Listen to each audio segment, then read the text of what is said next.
যে অহংকারের চূড়ায় বসে একদিন সে বুক ফুলিয়ে বলেছিল, আমি আগুনের তৈরি আর আদম মাটির।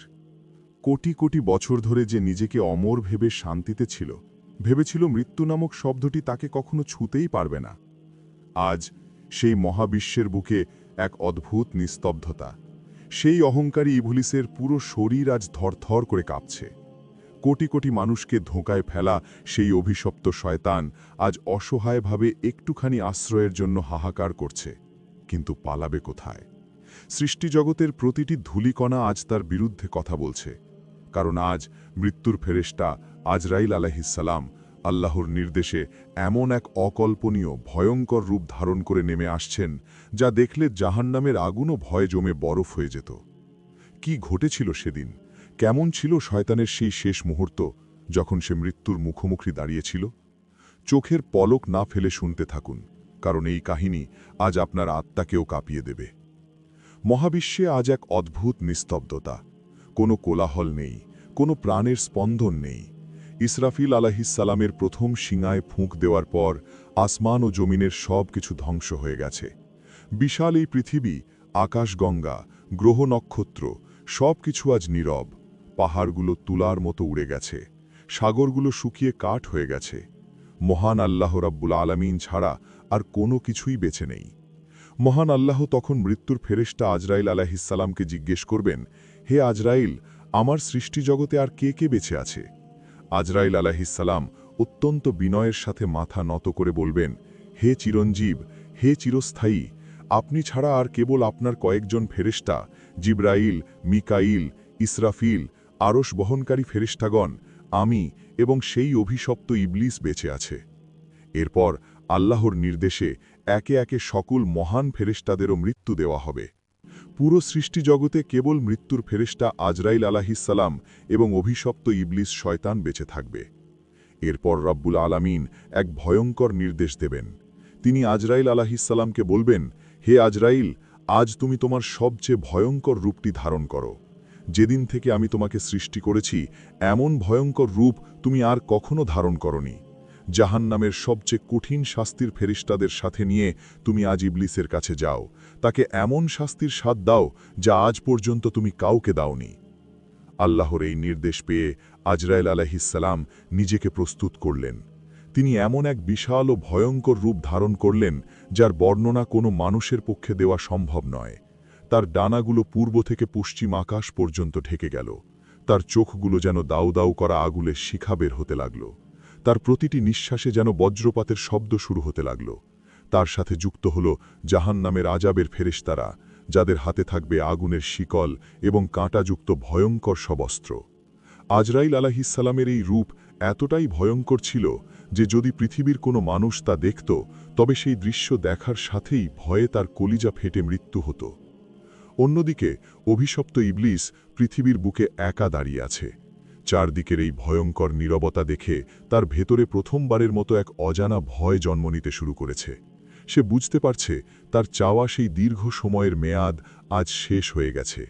আল্লাহর ওয়াদা আজ পূরণ হতে চলেছে। তার অহংকার, তার চালাকি, সব কিছু আজ মূল্যহীন। হঠাৎ মহাকাশ থেকে এক প্রচণ্ড গর্জনের শব্দ ভেসে এলো। মনে হলো যেন পুরো আকাশটাই ভেঙে পড়ছে। ইবলিস উপরের দিকে তাকালো, আর তাকিয়েই তার রক্ত হিম হয়ে গেল। সে দেখল আকাশ জোড়া এক বিশাল কালো ছায়া তীব্র বেগে পৃথিবীর দিকে ধেয়ে আসছে। আজরাইল আলাইহিসসালামের সেই ভয়ঙ্কর রূপ দেখে ইবলিসের চোখ যেন ভয়ে বের হয়ে আসার অবস্থা হল। ভয়ে, আতঙ্কে সে দিশাহারা হয়ে পাগলের মতো ছুটতে শুরু করল। সে পূর্ব দিকে দৌড়ায়, কিন্তু সেখানেও দেখে মৃত্যুর ফেরেশতা। সে পশ্চিম দিকে পালায়, কিন্তু সেখানেও সেই একই ভয়ঙ্কর রূপ তাকে তাড়া করছে। সে সমুদ্রের তলদেশে লুকানোর চেষ্টা করল, কিন্তু সমুদ্র তো আগেই শুকিয়ে গেছে।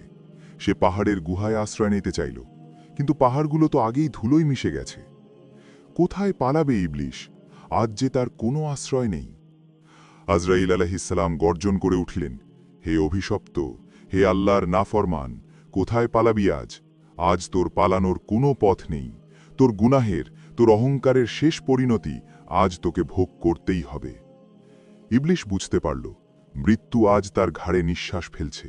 সে প্রচণ্ড জোরে এক আর্তনাদ করে উঠল, শূন্য পৃথিবীতে ইবলিশের সেই ভয়ঙ্কর চিৎকার গুম গুম করে বাজতে লাগল। যে শয়তান একদিন তার অহংকারে অন্ধ হয়ে বলেছিল, আমি সবার চেয়ে শ্রেষ্ঠ, আজ সে ধুলোয় লুটিয়ে পড়ে থর থর করে কাঁপছে। তার সারা শরীরে এক অজানা ভয় আর তীব্র জ্বালা। সে বুঝতে পারছে, আজ তার চালাকি, তার ধোঁকা কোনো কিছুই আর কাজে আসবে না। আজরাইল আলাইহিসসালামের বিশাল ছায়া তখন ইবলিশের ওপর এসে পড়েছে।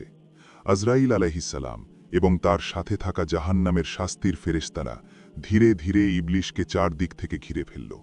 ফেরেশতাদের হাতে দাউ দাউ করে জ্বলতে থাকা আগুনের শিকল।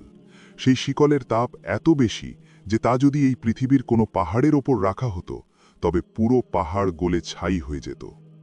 ইবলিশ শেষবারের মতো বাঁচার চেষ্টা করল। সে তার সমস্ত শক্তি দিয়ে আকাশের দিকে উড়ে পালানোর চেষ্টা করল, কিন্তু আজ তো আসমানের সমস্ত দরজা বন্ধ। সে যখনই ওপরে ওঠার চেষ্টা করল, শাস্তির ফেরেশতারা তাদের হাতের সেই আগুনের শিকল দিয়ে ইবলিশকে পেঁচিয়ে ধরল। কোথায় যাবি তুই? এক ভয়ঙ্কর গর্জনে কেঁপে উঠল চারপাশ। ফেরেশতারা শিকল ধরে এমন জোরে টান দিল যে ইবলিশ সোজা এসে আছড়ে পড়ল পৃথিবীর শক্ত মাটিতে। তার মুখ থেকে রক্ত আর আগুনের ফুলকি বের হতে লাগল। এরপর আজরাইল আলাইহিসসালাম ধীর পায়ে ইবলিশের দিকে এগিয়ে এলেন। তার প্রতিটি পদক্ষেপে পৃথিবী যেন থর থর করে কাঁপতে লাগল। আজরাইল আলাইহিসসালাম ইবলিশের মাথার চুলে ধরে তাকে টেনে তুললেন। ইবলিশ ব্যথায় চিৎকার করে উঠল। আজরাইল আলাইহিসসালাম বললেন, হে অভিশপ্ত, হে আল্লাহর নাফরমান, কোথায় পালাবি আজ? আজ তোর পালানোর কোনো পথ নেই। তোর গুনাহের, তোর অহংকারের শেষ পরিণতি আজ তোকে ভোগ করতেই হবে। এই কথা বলেই আজরাইল আলাইহিসসালাম ইবলিশের শরীর থেকে তার জান বা আত্মা বের করার কাজ শুরু করলেন। সাধারণ মানুষের জান কবজ করার সময় আত্মা যেমন পা থেকে মাথার দিকে ওঠে, ইবলিশের ক্ষেত্রে তা হল না। আজরাইল আলাইহিসসালাম তার হাতের একটি আঘাত দিয়ে ইবলিশের শরীরের প্রতিটি রগ, প্রতিটি শিরা উপশিরায় আগুনের তীব্র বিষ ঢুকিয়ে দিলেন। মুহূর্তের মধ্যে ইবলিশের মনে হল তার শরীরের ভেতরে যেন কোটি কোটি বিষাক্ত সাপ একসাথে কামড় দিচ্ছে। তার মনে হল কেউ যেন করাত দিয়ে তার শরীরটাকে টুকরো টুকরো করে কাটছে আর ফুটন্ত তেলের মধ্যে তাকে ডুবিয়ে রাখছে। সে যন্ত্রণায় মাটিতে গড়াগড়ি খেতে লাগল। সে মাটি খামচে ধরতে চাইল, কিন্তু যন্ত্রণায় তার আঙুলগুলো অবশ হয়ে আসছিল। এই ভয়ঙ্কর কষ্টের মাঝেই ইবলিশের চোখের সামনে ভেসে উঠতে লাগল তার অতীতের সব স্মৃতি। সেই দিনটির কথা তার মনে পড়ে গেল, যেদিন সে আল্লাহর হুকুম অমান্য করে আদম আলাইহিসসালামকে সেজদা করতে অস্বীকার করেছিল। সে ভেবেছিল সে আগুনের তৈরি বলে সে অনেক বড় কিছু, কিন্তু আজ সেই আগুনের শিকলই তার গলার ফাঁস হয়ে দাঁড়িয়েছে। তার মনে পড়তে লাগল কিভাবে সে যুগে যুগে মানুষকে ধোঁকা দিয়েছে, কিভাবে সে ভাইয়ে ভাইয়ে মারামারি লাগিয়েছে, কিভাবে সে মানুষকে পাপের পথে টেনে নিয়েছে। সে যাদের ধোঁকা দিয়েছিল আজ তারা কেউই তার পাশে নেই। সে আজ সম্পূর্ণ একা, নিঃস্ব এবং চরম অসহায়। ইবলিশ হাঁপাতে হাঁপাতে আজরাইল আলাইহিসসালামকে বলল, হে আজরাইল, আমার কষ্ট একটু কমাও, আমি আর সহ্য করতে পারছি না। কিন্তু আজরাইল আলাইহিসসালামের চোখে আজ কোনো মায়া নেই।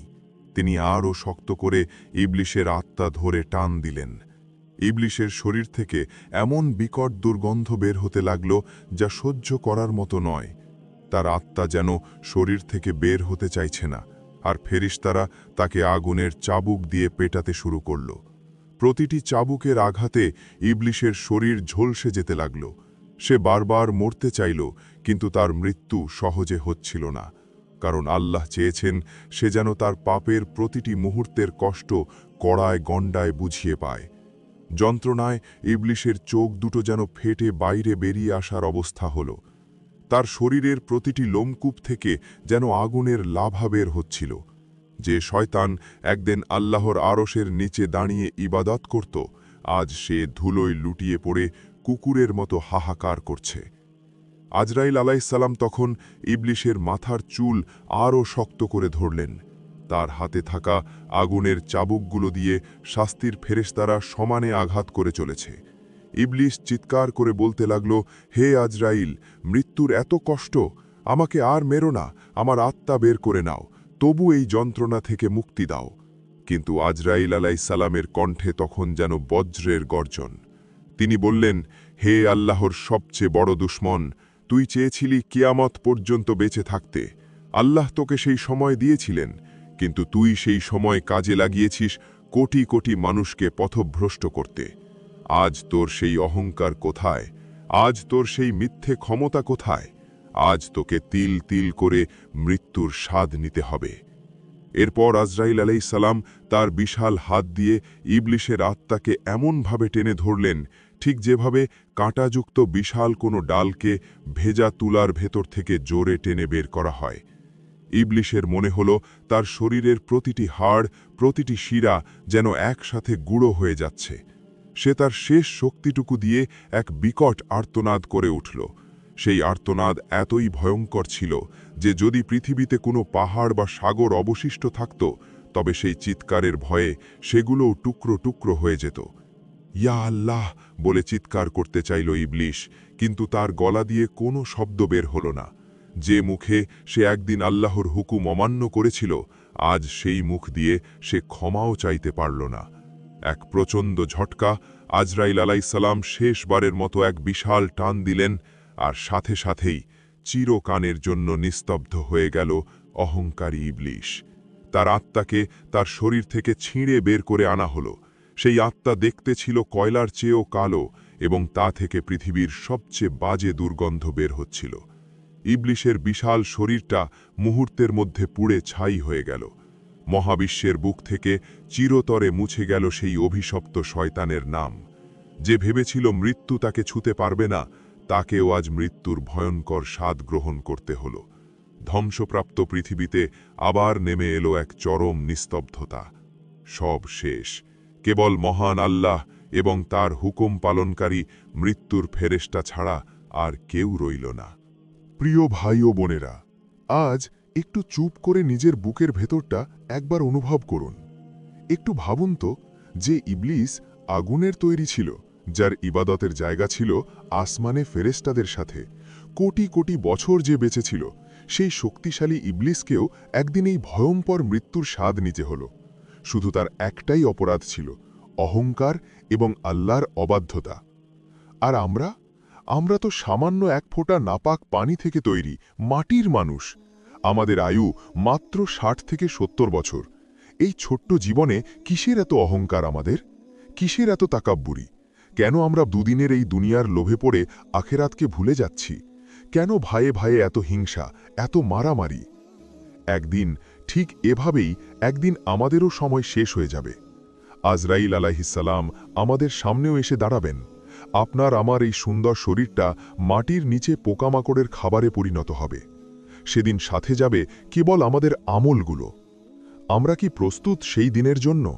আমরা কি কখনো জায়নামাজে বসে দুফোঁটা চোখের পানি ফেলে আল্লাহকে বলেছি, হে আল্লাহ, আমাকে মাফ করে দিন?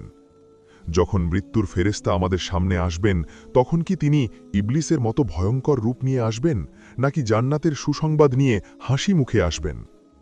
আসুন না ভাই, আসুন না বোন, সময় থাকতে আমরা ফিরে আসি। দুনিয়ার এই মিথ্যা মায়া ছেড়ে একবার সেই মহান রবের কাছে সিজদায় লুটিয়ে পড়ি। যে রব আমাদের এত ভালোবাসেন, যিনি আমাদের জন্য জান্নাত সাজিয়ে রেখেছেন। হে আল্লাহ, আমাদের আপনি ঈমান নিয়ে মরার তৌফিক দিন। মৃত্যুর ভয়ঙ্কর কষ্ট থেকে আমাদের বাঁচান। আমাদের সবাইকে আপনি ক্ষমা করে দিন। আমিন।